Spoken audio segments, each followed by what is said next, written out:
Hi, brothers and sisters.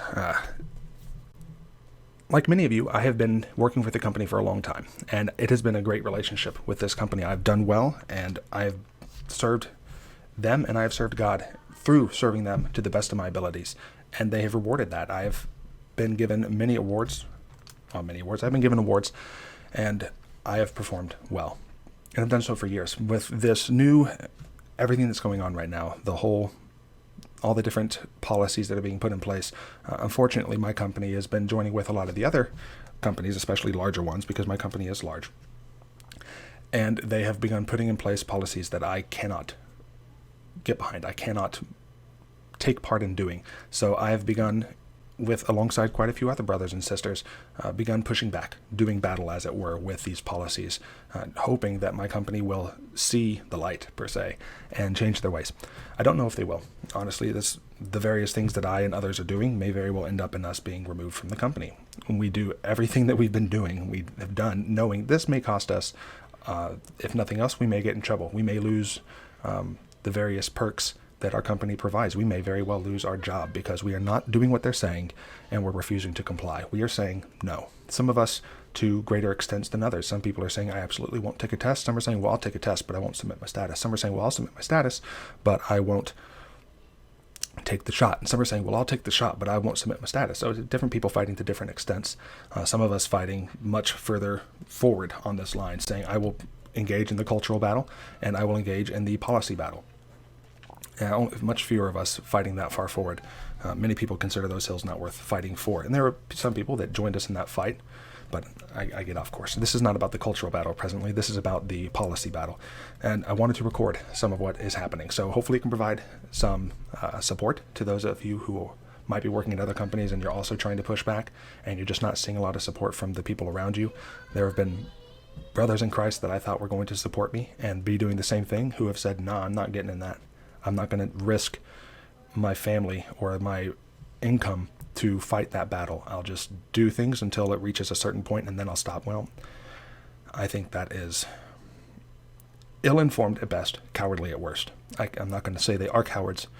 I'm just going to say that I think they are not thinking these things through to the rational conclusion. And that's easy to do if you just don't spend time thinking on it. I hope that they will, and I hope that God will convict their hearts. But it is what it is for now. So this is just a small, brief recording of the present fight against the vaccine policies. So I had sent an email basically saying, hey, I can't go along with these new policies. I can't submit to testing. It goes against my faith to do so. And so I basically submitted that. There was a little more to it, but their effective response was, hey, thank you for submitting that form. We conducted an individualized review of the information you submitted. And while we respect your views, the information you provided did not meet the standards, indicating that you are entitled to an accommodation with respect to the testing aspects and other aspects of the COVID vaccine policy.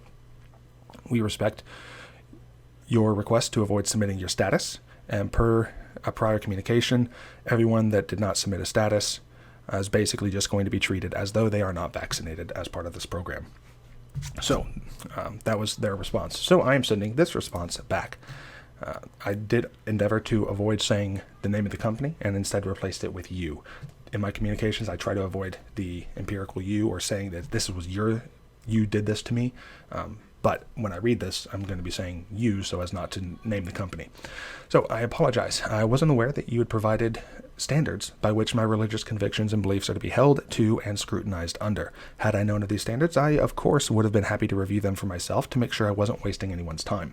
Unfortunately, I was never made aware of them, nor have I been able to locate them, as they do not appear to be published anywhere.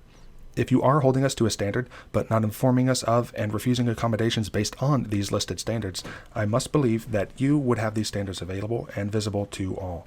Please direct me to these listed standards, and let me know which ones I am not meeting, as there may be additional documentation or rationalization that can be provided to allow me to meet said standards. Also, I remain unclear on the status of my notification. Are you expressly refusing to accommodate my exemption based on my sincerely held beliefs? If so, I'm confused, because the email says you respect my views, my personal views, but if in fact I am being denied an accommodation, you would be implicitly requiring me to sin and refuse to obey God, instead obeying you. Please explain to me how that would be respecting my views. This would put me in a position to choose to either follow God or deny God and go along with you instead. I'm sorry if I come across as dense in my inability to square these two statements. I have been told that I can be bullheaded, so please try to explain it very simply. In regard to you treating me as unvaccinated, irrespective of any knowledge or proof thereof, I would like to know if there are any other medical conditions that you intend to label me as a likely carrier of with no proof. Do you have any intentions of requiring proof that I don't have any other virus or disease or shots? When, if ever, will boosters number 1, number 2, and or the future number 3 and 4 ad nauseum also be required to maintain a vaccinated status? 3 related questions that don't apply specifically to my situation that I'm hoping someone may know the answers to. Do you presently know which tests they will be forcing upon the employees? Will we be provided with any fact sheet showing the accuracy rates or studies to indicate their safety and efficacy? If a test shows positive but one is asymptomatic, are they still required to use leave? What measures are in place to ensure one doesn't take multiple tests until one gets the desired result if the tests aren't 100% reliable? If they test Monday, can they retest each day until it's negative, or must they wait until the following week? If they can test daily for the negative, are the additional tests provided by you, or are the costs incurred by the employee? Are you going to ban the use of cloth masks, as the mainstream news channels have now finally admitted they do nothing to slow or prevent the spread of flu-like illnesses? If so, will you be providing these newly required, more expensive and non-reusable masks, or will there be a reusable option that you provide and maintain the cleansing thereof? Also, now that the CDC decided that 3 feet is far enough for schools if the kids are wearing masks, will you be revising the requirements also at our desks, or does it not apply as we aren't children in school? I pray and hope that in the not-too-distant future, employees will instead just be provided a waiver that they say that allows them to say they accept the risk thereof and choose to abstain from various protective measures should they not desire to participate. But either way, Happy New Year. So that's what I sent back, not in sending, but sent back. Yeah, it's not much. It's how I'm pushing back presently. So far, they've been trying to straddle the fence of appeasing those who are fearful, but also following the laws of the state in which I live, which I'm proud to say, at least in this, they say, hey, you're not going to be able to require X, Y, or Z. But they have not yet, as far as I'm aware, broken the law in that sense. They're just now trying to force me to sin or do what they say. And I will not sin purposefully to appease a company. I'll sin in my life. It's going to happen. I'll probably do it within the next 3 hours. I'll probably sin. But I'm not going to do it purposefully. I'm not going to do it with the intended purposes of go along to get along. That's beyond something I'm capable of doing on purpose. If someone says, hey, sin or else, I'll say, no. There's nothing you can do to make me sin. I will get myself to sin, but you're not going to make me sin. So that's where I am, rocking a hard place, as many other of you out there are. So I hope this helps. Maybe it provides you with some, a rationale that you can use. Maybe it's just nice to know someone else is pushing back and fighting. Either way, though, we know in the end, God wins. Christ wins. He returns victorious.